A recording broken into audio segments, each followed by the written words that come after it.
আজকে কমিশনের ঐকমত্য কমিশনের পক্ষ থেকে সরকারের কাছে রিপোর্ট প্রদান করা হবে।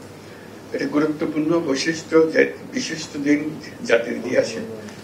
আমরা শুরু করেছিলাম অভ্যুত্থান, তারপরে সবচেয়ে গুরুত্বপূর্ণ অধ্যায় ছিল জুলাই ঘোষণা, জুলাই ঘোষণার পরে জুলাই সনদ। আজকে আরেকটি গুরুত্বপূর্ণ দিন, এই জুলাই সনদের বাস্তবায়নের প্রক্রিয়া।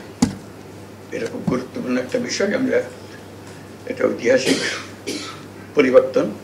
এটার আজকে যেটা আমাদের হাতে দেবে কমিশন, সেটা তাদের বাস্তবায়নের প্রক্রিয়াটা যদি আমরা সঠিকভাবে পালন করতে পারি, কাজ এগিয়ে নিয়ে যেতে পারি, তাহলে বাংলাদেশ অতীত থেকে মুক্ত হয়ে যাবে। এটি হলো বিষয়। আমরা সেই অতীত থেকে মুক্ত হতে চাই, নতুনভাবে বাংলাদেশ গড়ার কাছে নিযুক্ত হতে চাই। সেটার পথ দেখাবে আমাদের এই সনদের বাস্তবায়ন কিভাবে হবে তার উপরে।